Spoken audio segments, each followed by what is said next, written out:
and welcome to our in-person crowd. Um, I've started the recording. This is the last of our lectures in the MAGCD lecture series for this year, which we've titled Practice is Critical. I don't even know if I told you, but that's the official theme of the lecture series. So by being included in this, it means that we see our practice as being critical in more than one way. It's Okay, I think that right. It's critical and critical, right? yes. Yeah. So welcome everyone. We're joined today by Rachel Cattle and Sean Kinson.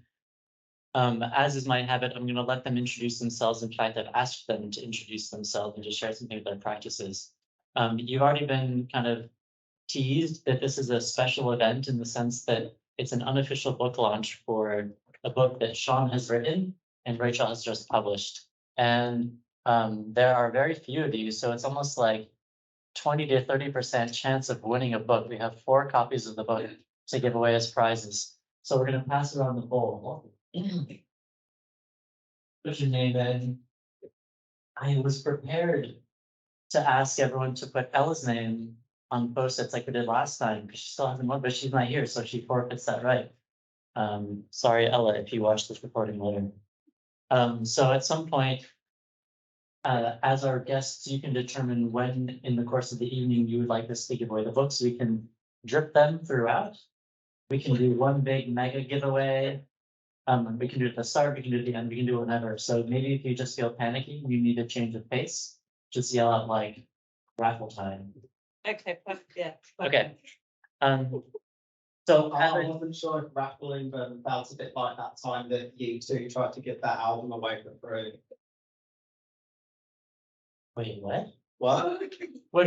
Do you remember? I'm talking rubbish. What?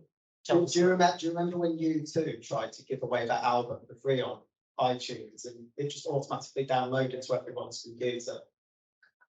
It was like, we don't want this. What are you doing? I do have You didn't ask for this. Yeah. I feel like they'll have a warmer reception among this audience. So you have good cheer. Yeah. Okay. With that, I'm going to turn it over to, I guess, Rachel, are you going to talk first? I can, yeah. That's fine. Can you hear me? You can probably hear. Do I need to do that? Can I just talk like this? Yeah. Do I need to use the mic? Maybe Rebecca, if you could let us know if you can hear Rachel if she's not using the mic. Hi, Rebecca. Hi, She's gone for a cup of tea. Hi, Rebecca. Can you hear me? I can hear you. Yeah, So we're good. I'm just gonna not. I'm not going to use this. It feels too like I so check. Is that okay then? I've got quite a good projector. I've been teaching. It's good. I might just shout across. Yes, I'm out. Okay. So I'm Rachel Cattle, not whatever it says here, Popple or something. Anyway, that's a whole nother story in my head. And I am an artist and writer, and I guess I would say I've sort of invented the idea that I have an expanded publishing practice. That's what I like to call it. And so I'm me, but I'm also Joan, who has published Sean. But I have also published or been published some of my own work. And I thought I'd give you, have we got my, yeah, so this is my WordPress site. And it gives you a kind of, do you want to scroll? Can you just give it a, I don't actually know if it does give you an idea of what they do, actually, it's quite interesting. But what I thought was, yeah, my practice kind of spans drawing and sound and writing. And I think writing is the most recent sort of, well, it's sort of grown over the last years to become probably the most important thing. But it's very, very much grounded in sound and drawing. And I think I've always been really interested in practices that kind of skirt the edges. So I studied I came to St Martin's when it was in Longacre in Covent Garden. It was really great. And it's still great, but it was really great being there. And I did illustrations for 20 million years ago. And then, but I was always really interested in things like records and zines and books. And really the less commercial side of things, which is not great for your bank account, but that's how I am. And I always wasn't really sure whether I fitted in. I never really felt like I fitted in design. And then gradually I kind of started mixing more with artists and developed sort of art practice. And then I didn't really feel like I fit there either. So I would say I'm always I'm mostly identify myself as people who sort of sit on the fringes of things, I guess. I'm really interested in practices that are quite sort of try and creep through the edges of things and that kind of thing. And so I've done lots of self-publishing and things like comic books and zines and stuff over the years. And I started doing sort of artist publishing. My mind's been blank. So, what are they called? Anyway, places where I can't believe I can't think. Anyway, sorry. Yeah, like publishing fairs, I guess. Yeah, yes. So there was one called Publish and Be Damned years ago, and then there was one called ASP, which is Artist Publishing Fair. So that must be even though my brain is like. And I would make my own books. And what I really liked about those was that you would have a community. And so you would basically meet other people who were doing the same thing as you. And then people would come around and you would, even though I do find them quite unbearable actually, because you suddenly are bombarded with who knows what, who. And actually people who come around are usually quite shy and you're quite shy. So it's always just weird. But it's sort of brilliant. And I did start realising that that was a really great community. Do you feel that you fit in the sort of that sort of scene too, or did you find that? Sure. I think it's a case of I'm sort of. So it's always just weird, but it's sort of brilliant. And I did start realising that that was a really great community. Do you feel that you fit in the sort of that sort of scene too, or did you find that? Sure. I think it's a case of I'm sort of trying to find my place in it in a way, but I came into artist publishing, or sort of, I don't even know if what I do can be classed as artist publishing, but what I do kind of came out of how can I find a way of connecting with people whilst also being allowed to just sit in my own little corner on my own and sort of be able to come out and talk to people about things I like when I like. Yes. So that's a really brilliant, much better explanation, actually. Yeah, I think that's. I thought mine was terrible. No, I thought it was really good. And I think that's always been that kind of, I think scenes where people are, both doing their own thing, but trying to come together I'm really drawn to that. And actually, I'll talk a bit about JOAN. So then basically, my practice grew. I was doing drawing and started doing a few spoken word performance-y things that I found really difficult, but I really liked the sort of writing, the collage writing aspect of it. And then writing became more key. And then a couple of years ago, I set up a small press with a friend who'd also done a publishing, I should show you this, a publishing, he had a small press before, so he knew a bit more about publishing. And I had done these sort of zines and fairs and things like that. So between us, we just thought, and we were both reading a lot of sort of contemporary and historical fiction, mainly by women, that we thought was really interesting. And we thought, is there a space that we could set up where we would just publish people we meet or know, or we didn't have really any clue we knew about. We kind of had in mind that we were going to start a series. John had a bit of funding, so we just used a bit of it and put it over into the press. friend does the website for really cheap. Another friend does the design, and he's a really amazing designer for really cheap. So it's just a dream team, and it's just really, we're all just doing it for like, it's not a money making scheme, but it isn't a money pit either. So that's the other thing to say to you. It's like, we found a really, really cheap printer, and that took a load of work. And we made them print on the inside of the cover card. So it's not shiny, although that one is shiny because I did it wrong. There's been all sorts of tricks that we've learned along the way. We've basically just learned how to publish books. And it's where we've done 10 now, and we've got loads of press. Actually, if you go to the news page, which we should probably call reviews, we've had loads of press, and we've got, oh, do you want to show the Instagram page? Because that is probably our most, that really shows what we've done.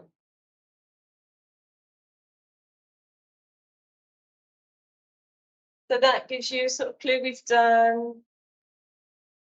We've done launches. We did an event at the ICA, which was a really fun sort of group. If you scroll down, you'll get some more bits and bobs. So yeah, it's lots of books and a few events. But it's just become, yeah, it's become a thing. See if I, sorry. Wasn't expecting to need to log in. You have to sign in. So that's let me push show. Yeah, suddenly we go live stream on Instagram. That'd be brilliant, wouldn't it? Well, so yeah, I think I was going to read something from something I'd written, but I think I won't. Would you like to hear something? You have to say that. Okay, I'm going to do it. I will read something because that makes a change from me just waffling. Okay, have we got time for me to read something? Of course. Okay. So this is a book that I published just after I did a PhD at Kingston in contemporary art practice, which was a really brilliant course. If anyone was thinking about doing a fine art PhD or contemporary art PhD, it's amazing because it's got a really lovely communal setup. So you will meet up once a month at the ICA and you do these kind of, it was really felt to me like art school actually again. And it really felt serious about critical practice. And yeah, it was an amazing space actually, because I've been teaching for a long time and I've sort of seen how art school changed, and I'm sure you've all got lots of thoughts on that. Well, you're at art school now, but anyway, I've seen change. I'm sure you thought about and talked about it change, or you must know histories of art schools, I'm sure. But anyway, it was particular and it was very communal. And when I came out of it, I wrote a book which is, I don't know if you can see it, but it's kind of sonic and fragmented, and it's basically kind of bits floating through the air. It starts with dictaphone on and then ends with dictaphone off. And then this is the afterword. And I just thought this would give you, I thought when I read it this morning that it's quite a good clue into how I think about practice, which contains loads of references that you might not get to other women, artists and writers and what have you, but it really talks about my writing, drawing and sound and how I think about stuff. So I will start.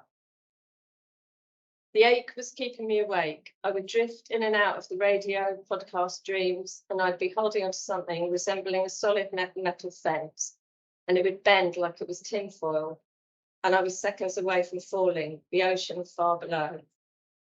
I caught part of an interview with Carol Morley, who just made a new film, and they introduced Jane Campion on the line from Berlin or somewhere out in space.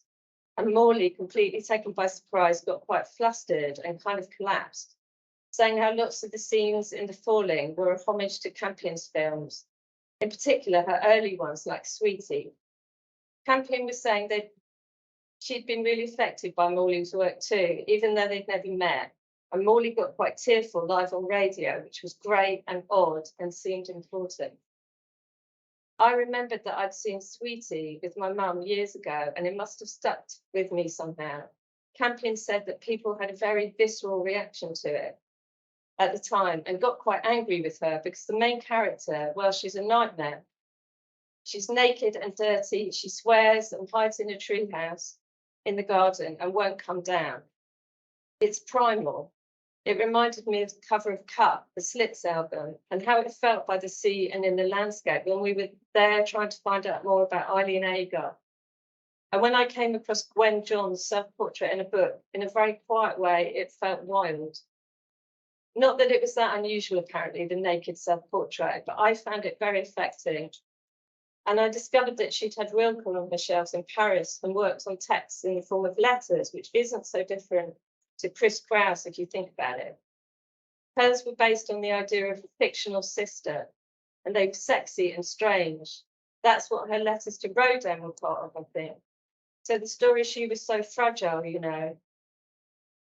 She wasn't so straightforward. There was also something interesting in the fact that her drawings were often tracings of her own work. So she was looping back on herself with a delicate line. It was the same with Ladybird by Agar, which I've seen in a Nash exhibition. I was transfixed for it for a long time because I couldn't work out how she'd made it.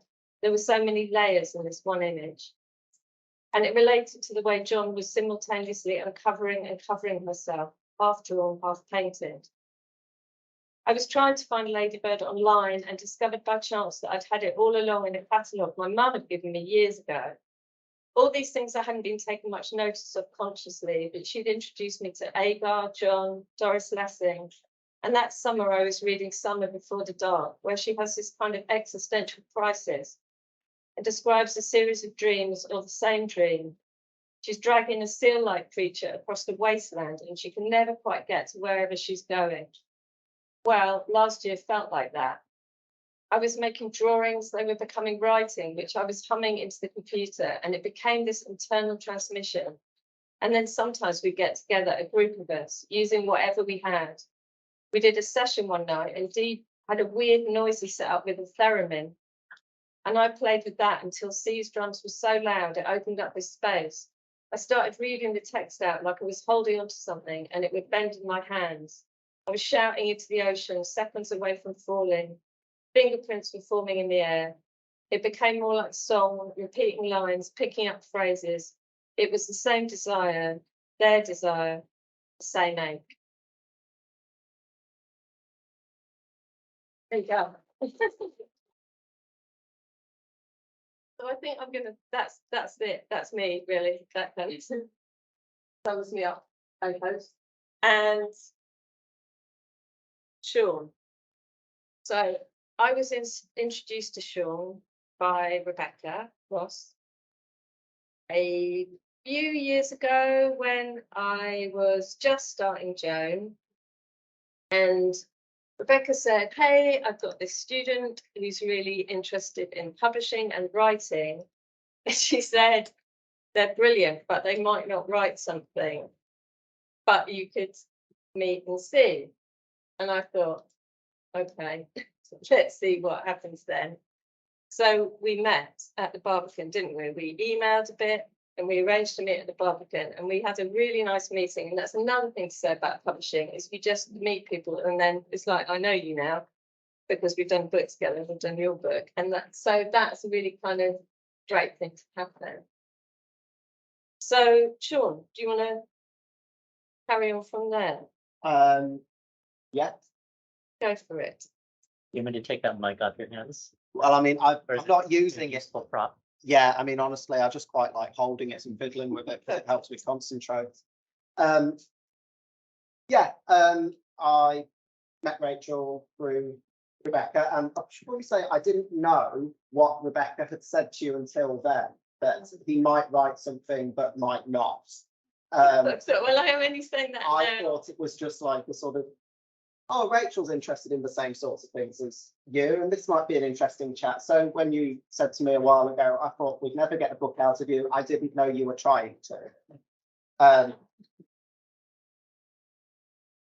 I played that well then, I think. and so I was just sending you like bits and pieces of stuff for feedback, because at that point I've not really got this proper outlet for feedback for my work. But actually I'll explain a bit about why I didn't necessarily have that outlet, because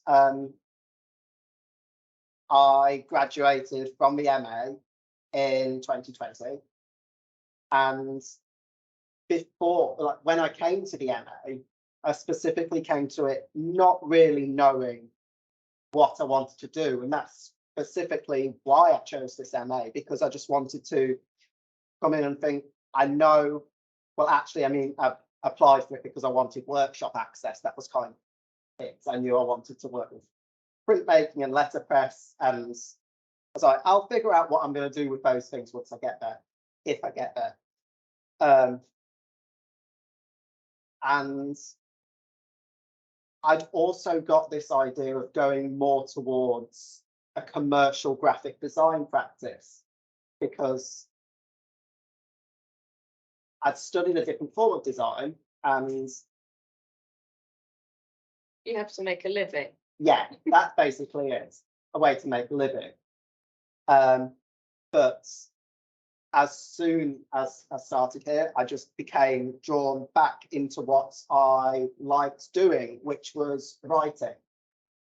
But I started writing about 15 years prior. Started in a creative writing course at a BA level, with the intention of it being a more visual art-based practice. And back then, I think this was only really being done in a few very select fine arts areas, like in more like traditional creative writing and literary areas. It wasn't really being done.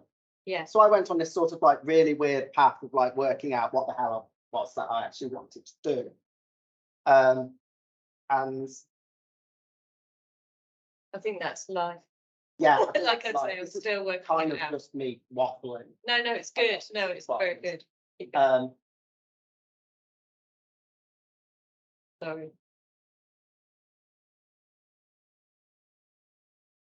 And so when I came to the MA, I was working a lot writing in English, and for a lot of people, English was a second language. That's not necessarily why I wasn't sort of getting feedback. I think it's a sort of very different reason, and why I became focused on trying to talk more to accessibility in my writing.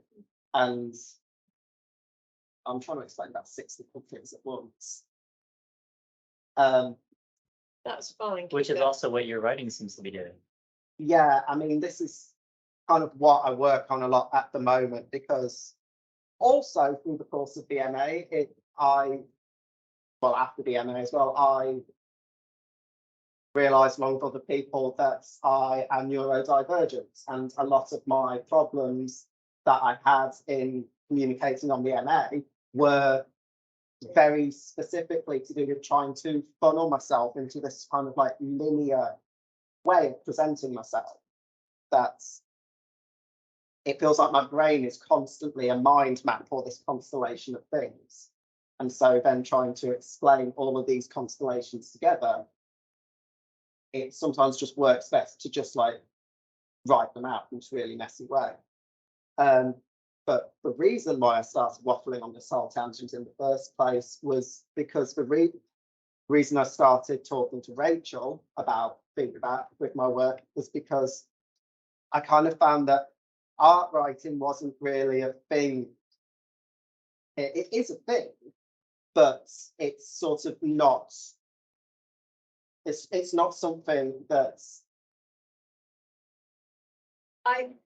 I think basically what's been really interesting about doing JOAN is it's filled a space that is really hasn't entirely, like, not on its own. There's a sort of scene of this kind of stuff, but actually there seems to be a lot of artists and people who are not necessarily studying art, but are, you know, like yourselves, you know, do zine or whatever, who are really interested in writing and really interested in sort of practice writing, but not literary writing and not, you know, whatever, but forms of writing. And so I think that's why it's just got such a huge, I mean, we've got a massive following on Instagram. There's loads and loads of people get in touch all the time. It's very, very, considering me and John were like, oh, and loads of people buy the books. I mean, we do them in print runs of 100. And me and John, when we started, we were like, oh, should we do 50? God, do you think we'll just sit with boxes in each of our houses for the rest of our life? You know, it was like, oh, we might sell 10. Oh, well, we'll do, you know, everyone's friends will buy, you know, it was that kind of thing. And now they do, they're in bookshops and they sell really well online. And I think it's like over the time that you've even been writing it, and now it's kind of like, how long has it taken you to write it? 2 years. Well, we met before the blooming pandemic, didn't we? So it's definitely been 2 years. I mean, that time has gone weird, hasn't it? But yeah. Yeah, I mean, this kind of came about not as something that I was writing specifically to publish. It's one of these projects that started as like a little thing that I was writing to myself, like late at night when I was just like info dumping all my thoughts into a Word document. Yeah. And this is actually how I think a lot of really interesting projects come about. They always come from things that you've not specifically Set out to do. Yeah. Yeah. You kind of like end up going through like all these little fragments and bits and Yeah. pieces that you've worked on before. One of the things I've been doing recently, I've been doing all these like free workshops that I find on Eventbrite, like writing and craft and art, and we'll get these prompts, and you don't necessarily write something in that whole space of time, but I'll like go over all the notes and stuff that got written during one of those sessions a few weeks later and go, oh, this is interesting. I didn't really pick this up after. And it seems to be that the self-initiated projects tend to, what I'm trying to say. I know what I'm trying to say.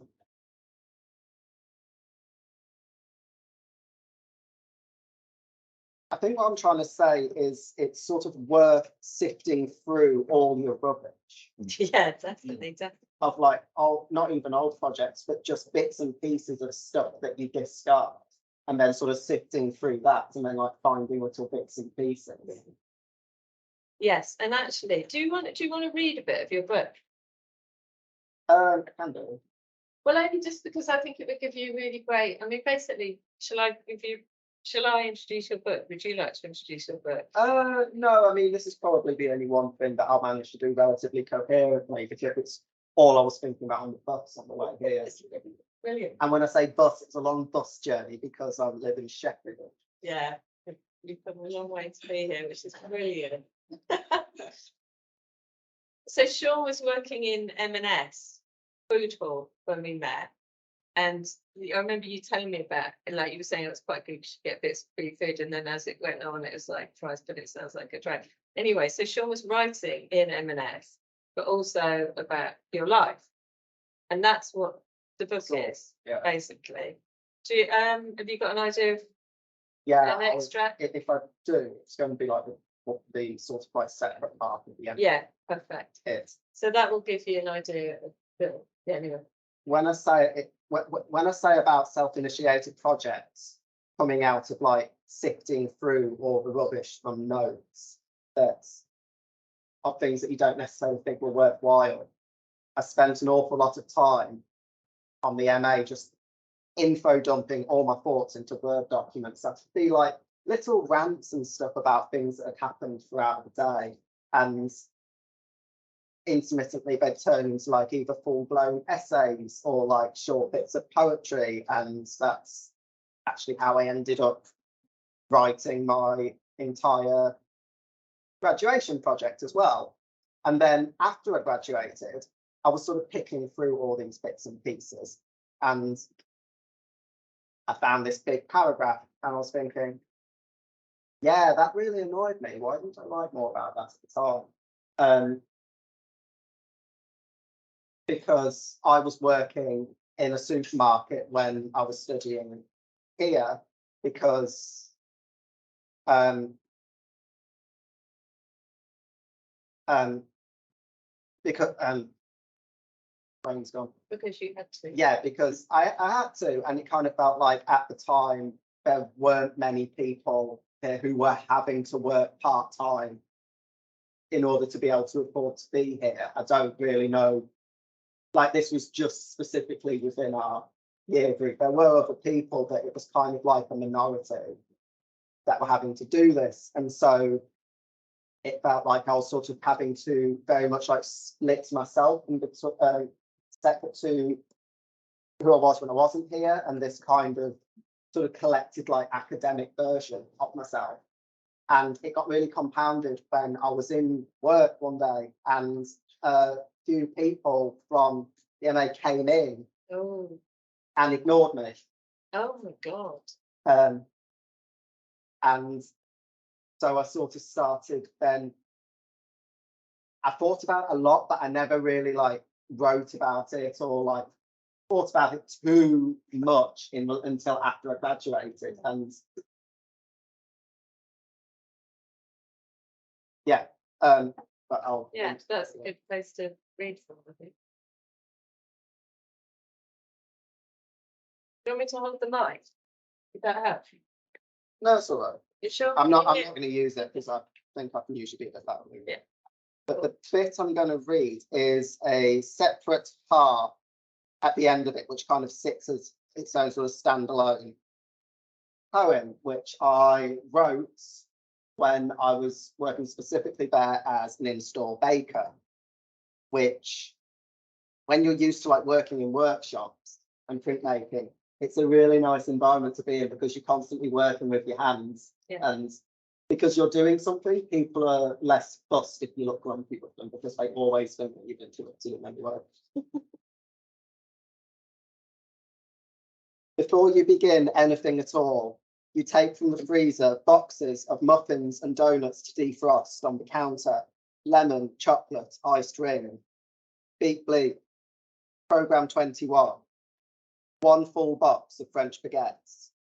3 trays of French demi-baguettes, 15 petit pain to a single fluted sheet.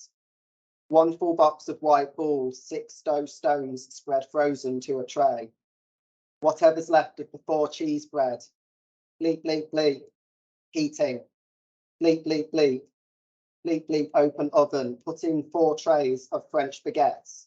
Start bake. Olive bread, walnut loaf, long ciabatta, 1 whole box of wholemeal bloomer, Irish soda bread ×6, tiger rolls ×8. You stack, stack, stack trays onto metal shelves, queued in cycles of 17 minutes. Stone baked pave, 2 trays of 4. San Fran style sourdough, 18, 1 box depending how much ciabatta left in stock. Bleep, beep, bleep, beep. Bleep, beep, bleep, bake over. You repeat patterns of 4 trays by 2 ovens, each programmed enough to lay sheets of raw pastry, apple turnovers, press pretzels to domed cheese, orange dyed, and remember what you read on the bus, like your Duolingo test words. Potato, peruna, bread, lepa, the Daily Doom Scrolls, swell tide of British Transmisia. Hey Google, what are the best countries in the world for trans healthcare? Google said, not that one, or that one, and definitely not either of those, but never gave you a useful answer, offering only donut holes, but no donuts. Maybe you could just get a cabin in the woods, bake your own bread, farm cucumbers and whittle spoons, knowing that translated birdsong is unlikely to call you brainwashed, or a self-misogynist delusion and a danger to children. Next, you tray up 4 sheets of milk chocolate cookies. Plan to bake more later because more sell when the kids are on half-term holiday.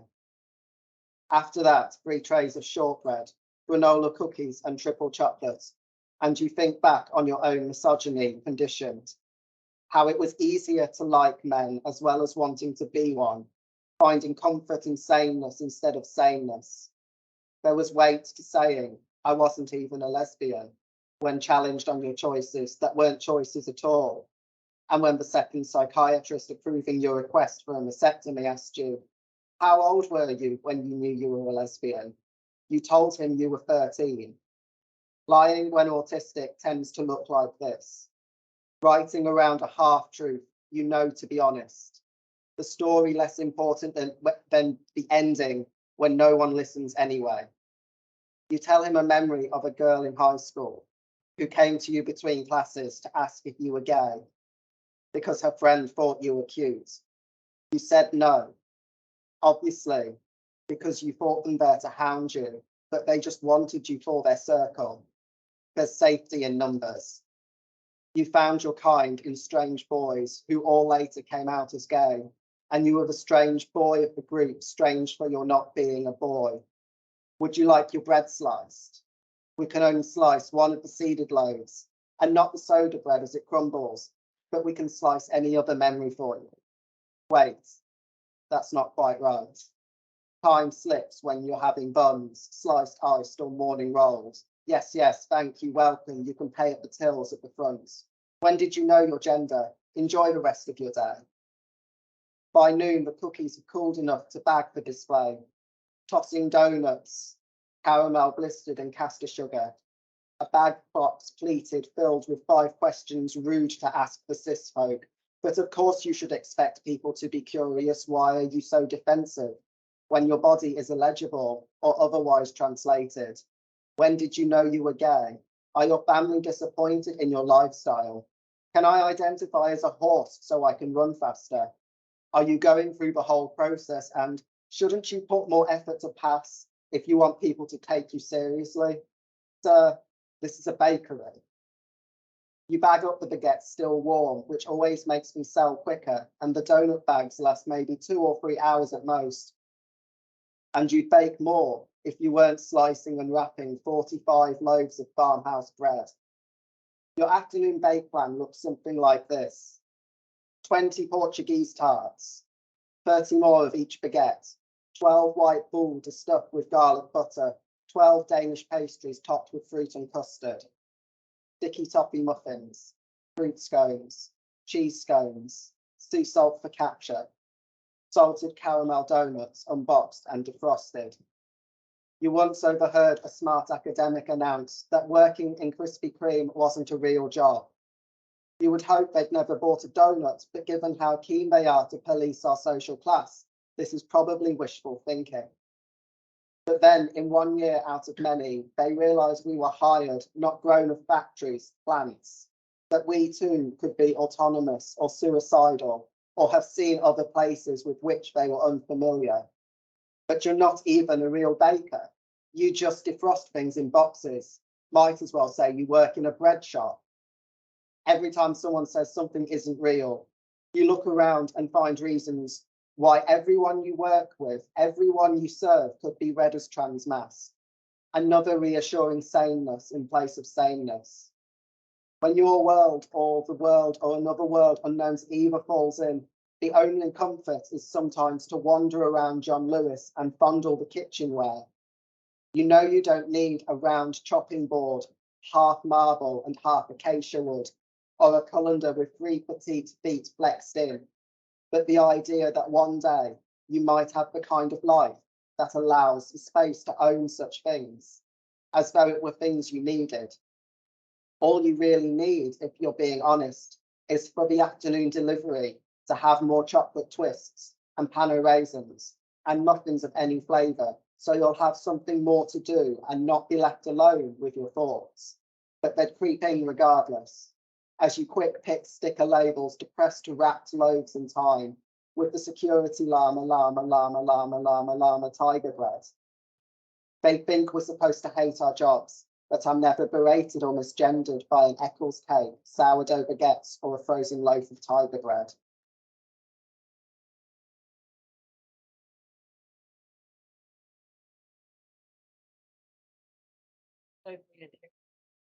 Yeah, I mean, it feels a bit weird because my throat's really weird because I've got sort of hay fever-ish like things going on with my body. Turns out that my body doesn't like nature that much. Fair enough.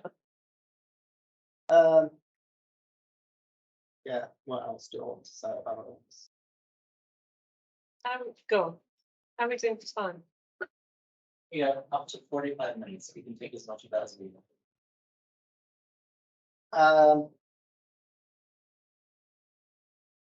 I felt a bit like when I was asked to come and talk about this, I felt like I needed to be able to come in and say that I'm doing something fantastic after I've done the MA, because this was always a thing that whenever we had people coming to talk to us, it always had to be people who had done something really successful and really meaningful, or sort of gone on to work for these really important companies. And I think there's an element of this that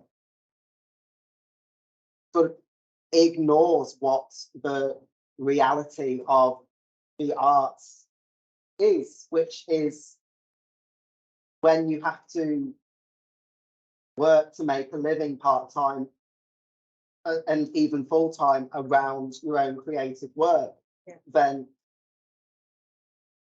it kind of then affects how you interact with the industry professionally and the time you're able to commit to your own work. And then there's sort of all these complicated things as well about your ability to access certain industries or what is considered professional, because it sort of felt that I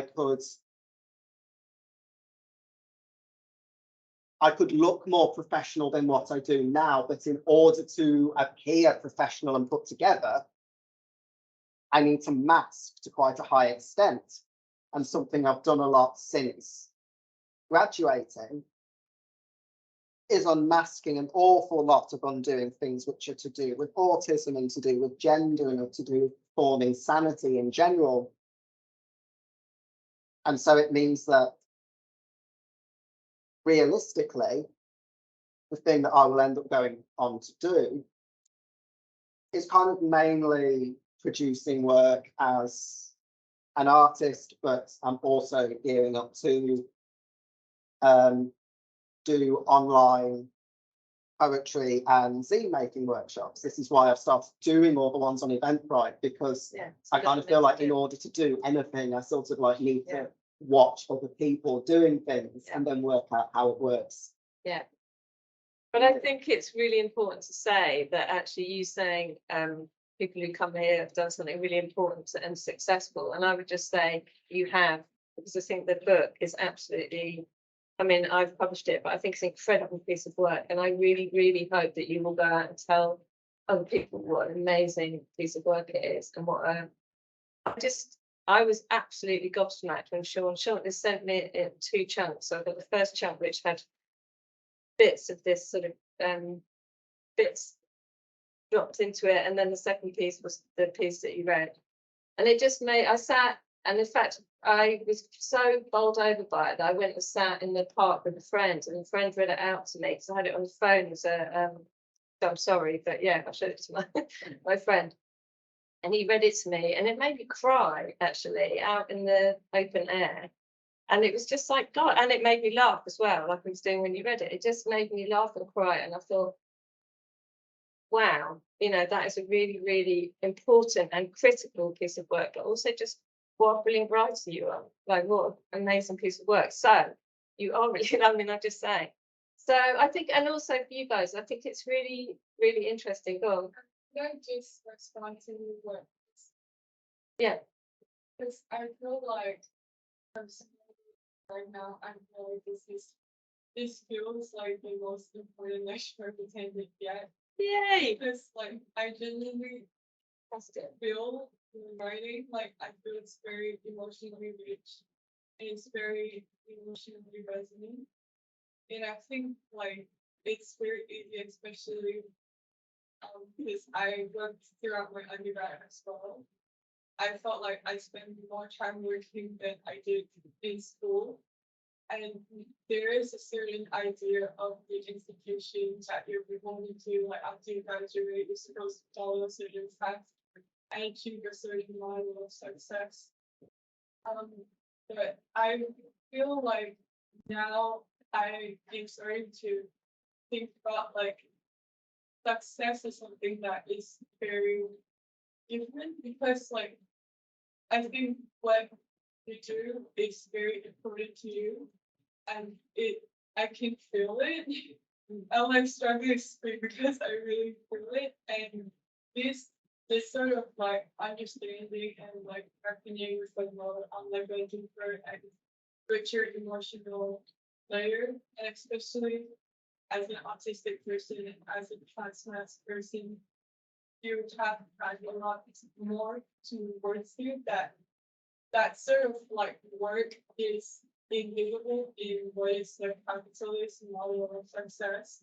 But to me, I feel that it is far more important work than like working at a really cool company or doing a really cool job because that also rewards certain tendencies.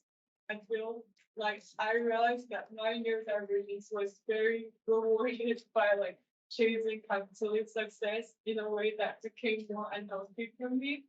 So I feel like really paying attention to yourself and the emotional tapestry with which you see the world is like far more important. Yeah, and far more meaningful, I feel, than having a cool job or a cool title. But I feel like you do have a cool job. So I mean, the hope is that we can get it to turn into a job. I mean, I think that's the thing. Is it's like, you know, being a really talented writer doesn't pay the bills. So it's always that dichotomy, isn't it, between like how you manage and how you can support your living. But I guess I think it's worth saying as well, this is why I don't live in London now, but also when I came into the MA, I applied because I thought I wouldn't get in. Okay. And I thought it would just kind of like get it out of the way and I'd be able to like move on and apply somewhere else where I thought I was more likely to get in. And then I got in here and I had the problem of having to afford to move down to London. And so I never really intended to stay here after I graduated.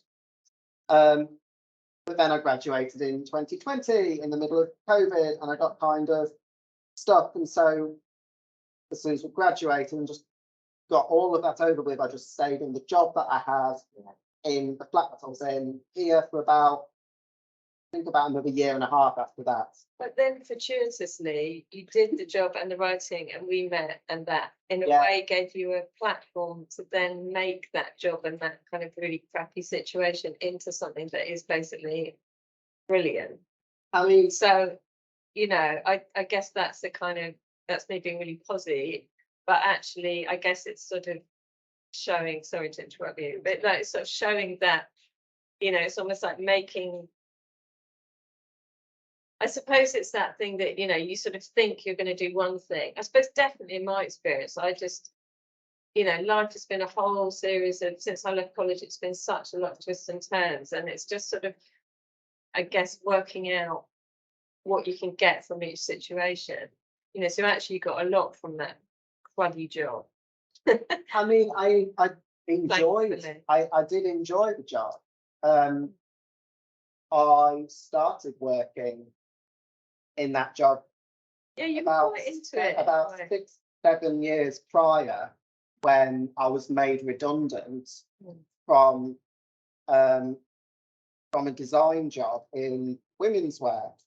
And I moved back in with my mother and I was unemployed for a while and building up my own portfolios, but eventually got a job in a local branch of M&S, which enabled me to transfer down here and to have income as soon as I moved down here.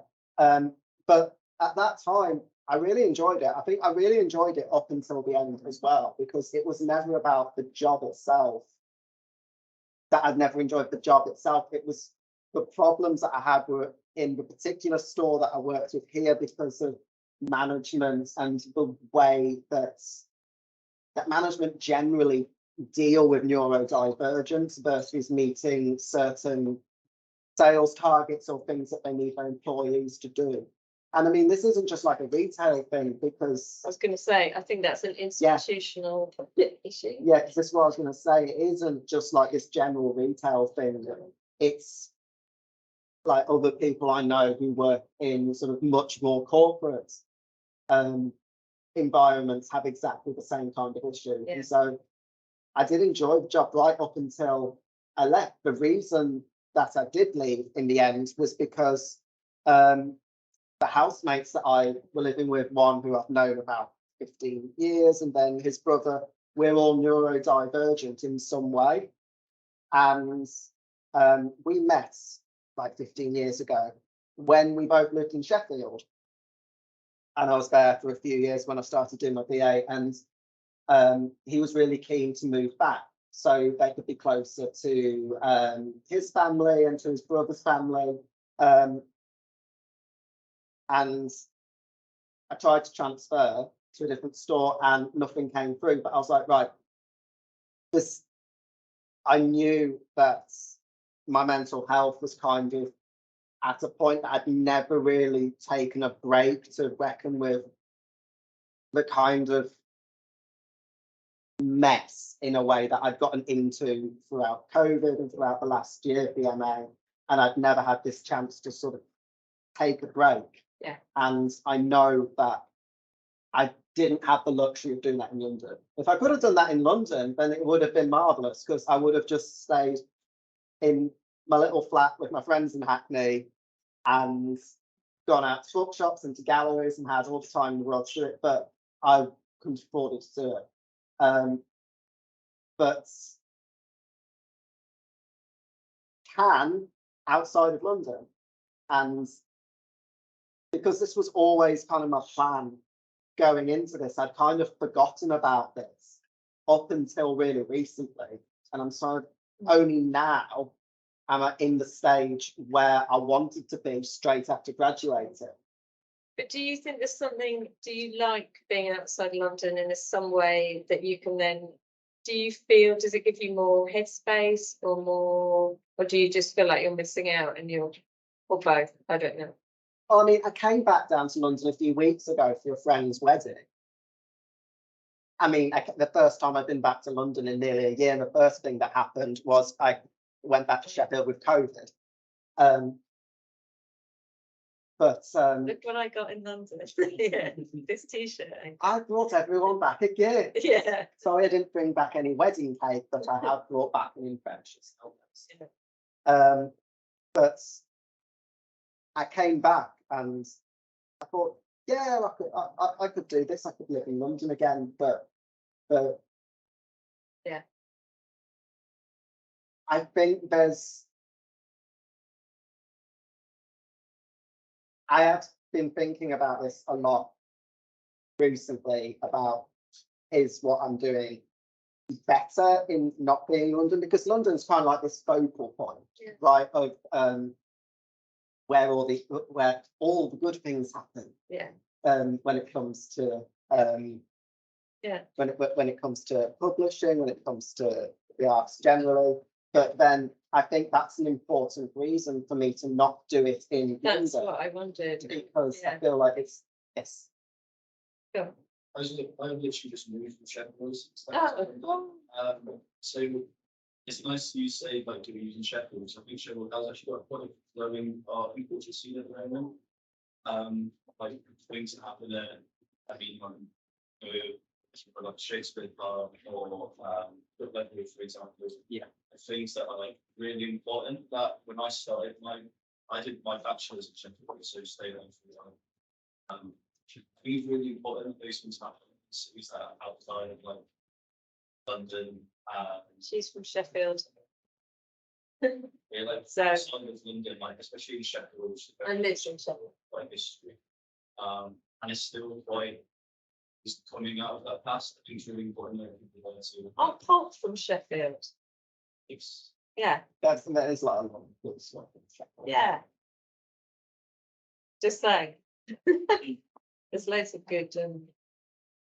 Yeah. I've been not necessarily surprised, but I've been very happy in moving back, because me and my friend that I moved with, who's from there originally, we're both like, Sheffield has become so cool. Oh my god! But kind of not like cool in like the big tell all your friends kind of way. Sort of like it's so nice to be living somewhere that's much smaller but still has this huge abundance of stuff to do. And I mean, things that aren't marketed really heavily, you kind of like dig around and find things. And But that is cooler in a way, isn't it? I think there's something like keep there's saying boring. yeah, people watch Just for like- me. What do you think? Hey, say that again. It just feels like Sheffield's Yeah. Deep cuts. so it's like a better sound. Brilliant. Brilliant. Because it's not like advertising probably. Like this biggest institution, I think, which is like Books, which is like they're trying to run. It's not massive. It's the exact same thing. It's not marketed in a way that Yeah. London markets things that Manchester markets. I think that's the thing that I was trying to get at earlier when I was talking about that thing of being attracted to the fringes. And it's like actually historically, once we start really sifting through what's really, really interesting and what's happened, it's like there's a guy who published a thing called Seminar in the States. Have you heard of Seminar? Really amazing. Look it up. Wallace Berman published this, and it was really self-published, and he basically never went out of his own backyard really, but he had this really amazing kind of sense of what was going on, and he commissioned all sorts of really famous people that I can't think of anyone, but just Google Seminar and look it up. And they had to show at the Whitechapel a few years ago of what they'd done, and it's got so many kind of seminal people in it. And it only went on for like, I can't remember, a few years, and then it just conked. And it was mostly just him sending it out to kind of like 50 people or something, but it just found its way. And I'm sure, I just think these smaller places, it's like, especially, because things are archived better these days, certainly since when I was young and there was no blooming internet and stuff like that, you had to go and queue up at WH Smith's for the latest album and things like, I mean, seriously, like the world has changed so much, we believe it. But so yeah, I think it's really brilliant to champion, like to be in small. I mean, I live in London, and I'm from London, so I don't know any different. But I still think it's been really actually exciting with Jo to meet people from different places. Like I was saying about Emma, who came from Sheffield, who is in Sheffield and comes from Sheffield, and she sent a book in, and then I didn't meet her until we did a publishing fair. So it's really interesting how you can just make connections, and I think that's a really good part of publishing, isn't it? It's like you sell stuff on Etsy. Sean's got an Etsy site as well. He does. Oh, and an amazing let's press. Shall I pass it round? I think it's the best. Yeah, you can do. This is the special edition. It goes with the book. This was something that Rachel suggested doing because most, I think all or most of the books that Joan have published so far have had like a limited edition print, mainly as like fundraising. Yeah, basically it's been a good way, to get people to, spend a bit more, we buy a thing, and it really helps us fund the next book. So she asked, but it's also fun. Yeah. If I've got an idea for some kind of print that I put in, and I've been thinking a little bit before about how I used to write a lot of notes and scribble little ideas for things on like the back of receipts that I'd pick up off the floor.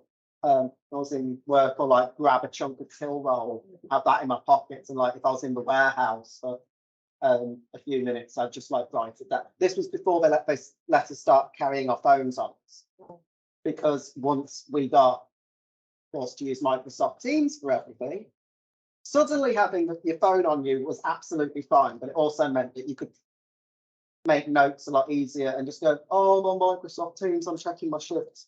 Poetry. But actually I was just like writing bits of poetry or taking pictures of like strange fortuitous things, like pieces of paper that had fallen on the floor in the warehouse that said when to retire and things like this. And when I was writing this as well, I nearly just ended up making a deal of all the strange pictures that I acquired. Well, there you go, that's the next. all these strange things that I found lying around the place, like tickets of spelling errors and hazel butt yogurt and things. But yeah, I started thinking back to how I used to just make all these notes on till rolls, and one of the first things I did after graduating was, because I worked a lot with letterpress, I got printing press and Adana 8x5 off eBay, which I love simply for how it arrived, because you can buy these things new from Adana, but you can also just buy really filthy, disgusting ones off eBay that it came in this. It came in this enormous box full of packing peanuts from Leeds, and it had like little bits of paper from like the corner shop that it was from, and it had like all these like little scraps of paper which I think were written in Urdu, most of which I kept because they're fine. But I'd not had a proper opportunity to actually print something with it. So is this what you printed it on? Yeah. Brilliant. And also because a friend lent me the money to get the press.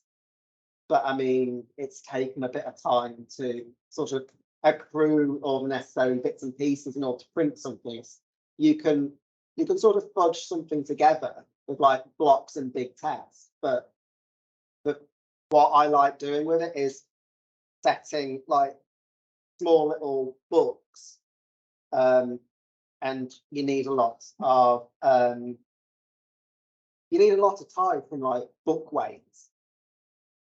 And I mean, this is very much a medium and autistic joy thing, because just me with like tiny fiddly things for like hours on end. Yeah. This is also why I ended up in the letterpress workshop so much here as well, because the year that I was in there were very few people in it. I mean, I've come back and like done cover for the workshop since like during like Easter breaks, and there's been a lot more people in, and I'm like, who told all you guys about this really? Because when I was there, it was sort of me and maybe two other people who drip in and out, but I just moved in.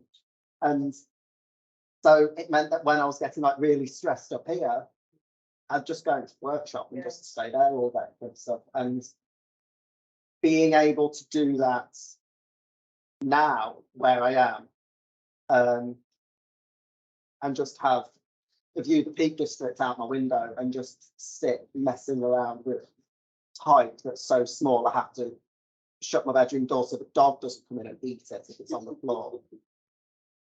Go on, Vicky. Rebecca has a question. Hi, Rebecca. Rebecca, you gonna jump in? Yeah, is it an okay time to ask a question? Yeah.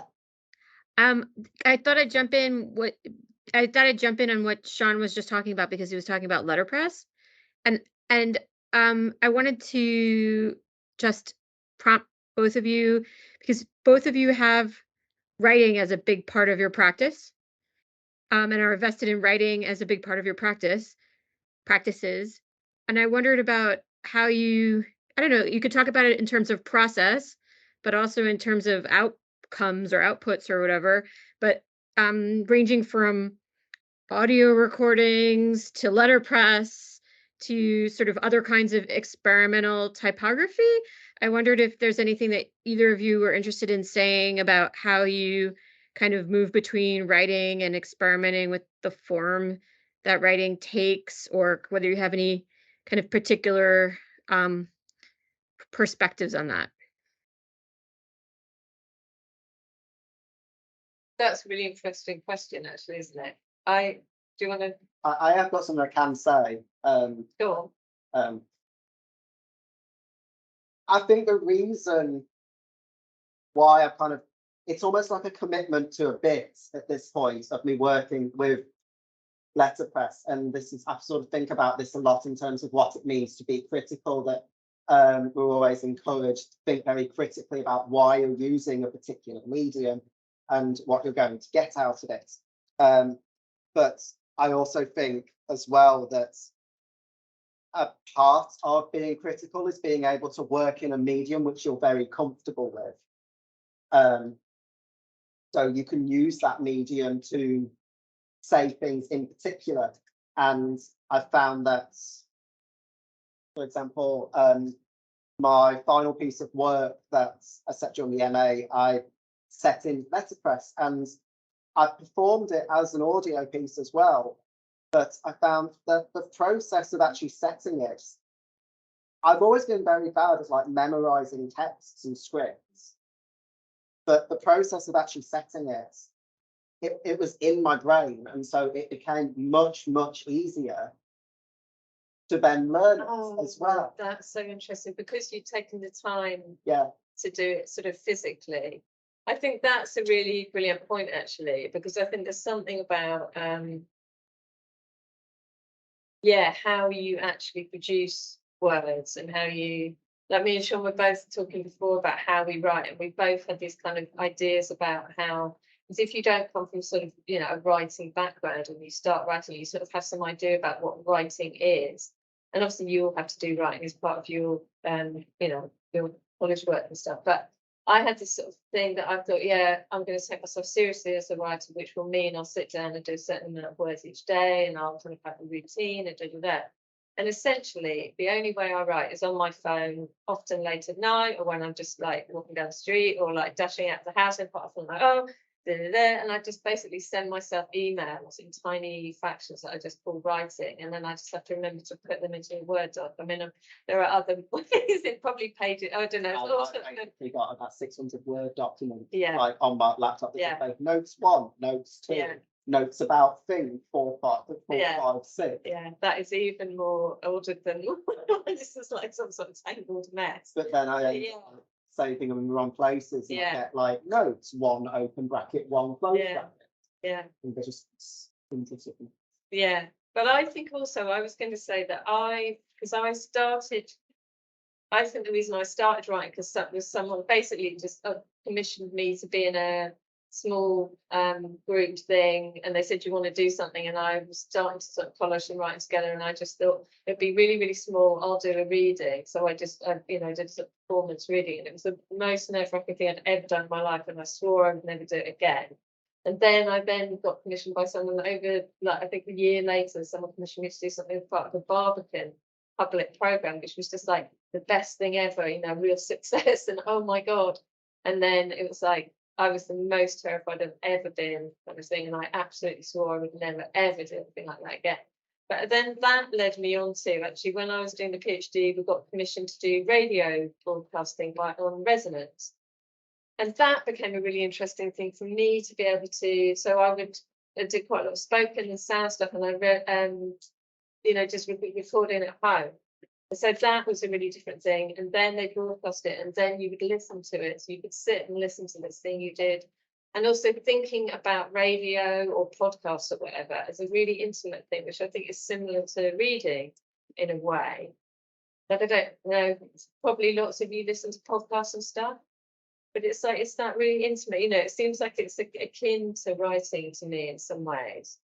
So I just think there's loads, and I think also there's loads of ways of getting stuff out there that is a kind of transmission, transmitting things like through books or radio or online or whatever. It just seems, I don't know. Yeah. I really like the comment that was made about like the relationship between that part of why a medium is a good choice is that you've practiced. I think Sean said comfort, used the word comfort or comfortable, but a medium is. I mean, I describe it as comfortable just But a because I'm medium so is- uncomfortable in a lot of situations. But being comfortable also becoming comfortable comes through practice. And I think that that's important to just like to note. Also, comfortable criticality is self-care that's important. Yeah, that's right. Anyway, Well said, brilliant, yes. It's, for me, it's really nice to hear this discussion of the process that sounds quite messy, how it relates to behind the shot. We have a bit of text that's included on the back of the book. And hearing you talk about typesetting and the kind of ordering process that happens through that, we don't maybe have like a clear picture of procedurally how you get from 600 Word documents with bracket endings and all the file names into this piece of work. But it feels like we're seeing you work through that somehow in this kind of specific excerpt. Do you want to say more about what it means to kind of go through the process of getting to a text? Whenever I sort of think about how I'm putting together like all these messy little notes I've got, and sometimes the messy little notes are just little clumps of thoughts in my head as well. I always think about when we used to have tutorials, and that I got and I was very comfortable in coming into tutorials with you, because I just got to the point where I could just come in and go, I'm thinking about a thing and I think I know what it is, but I need you to ask me the right questions to kind of like tease it out of me. And so I can like put it more coherently. And so now I've graduated, and now I sort of have to think, I now have to be my own Matthew and have to like ask myself the questions as well as thinking about it at the same time. So it will always be like these messy little notes and thoughts, and that's kind of how my brain works probably about 90% of the time. And then there's about another 10% that somehow just has like this moment of clarity of how to string things together. And I sometimes feel like, is that very helpful to say to people, because you just kind of like wait for this big light bulb moment to happen.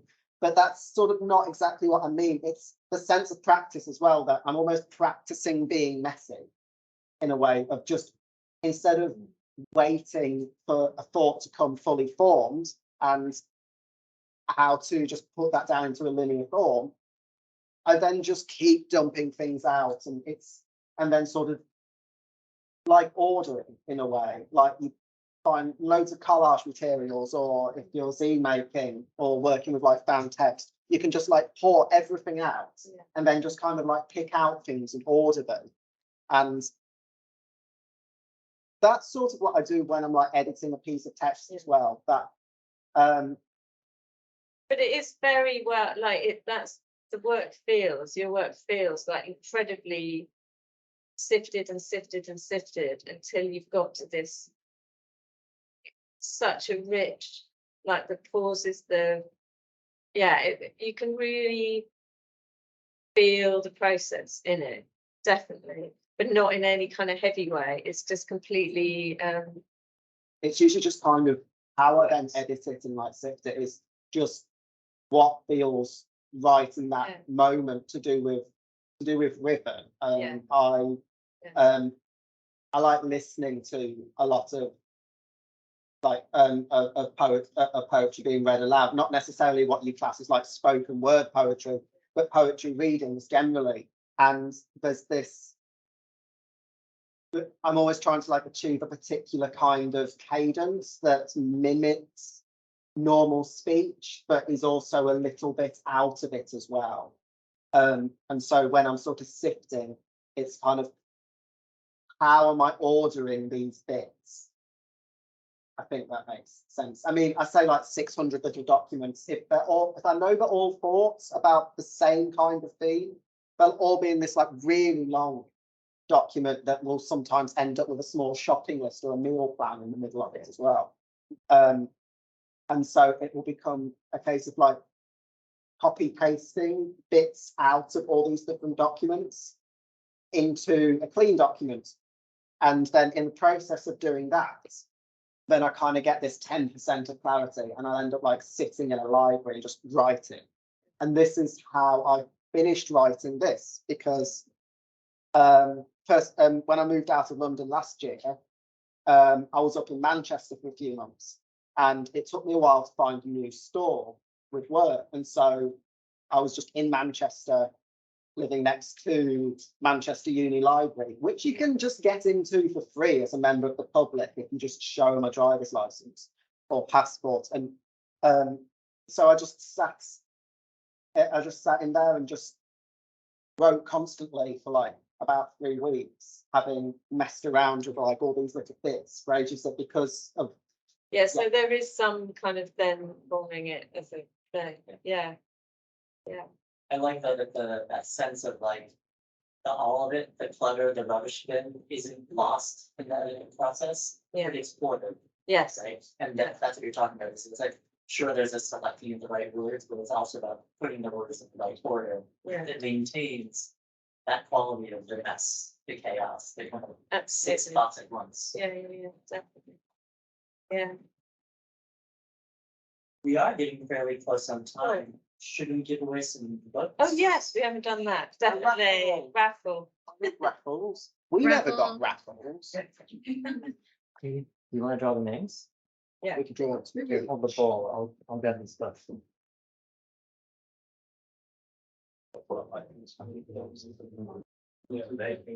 you're up there, like, you books. Oh, okay. You can go to them. I got balls. Is there, are they all here? Like the people in this bar? They should be. Yes. Yes. Yeah, they put their names in here. Oh, okay. I was going to say there's no one online. We have to save people. My name. Right. Rebecca's already, I bought one for Rebecca, so she's got one waiting for her when she gets back. There you go. Woo. I have Charlotte.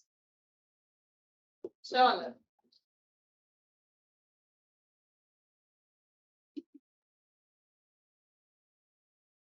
Jules. Yeah. Ooh, well, he's fine there. Really? You was a winner. Elva.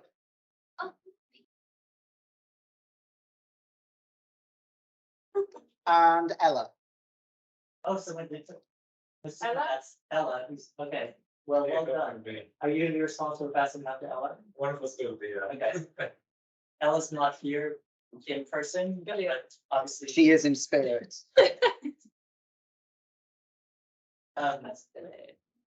And yeah. Thank you again, both Rachel and Sean for this discussion. Pleasure. Sean for coming all the way down. Yeah. Thank you. It's been a lovely break. Thanks for having me. Thanks, Tom.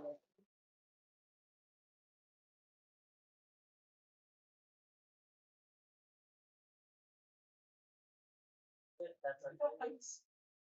Good luck with your candidates. Thanks for joining. Good luck, everybody. Talk to you soon, Rachel and Sean.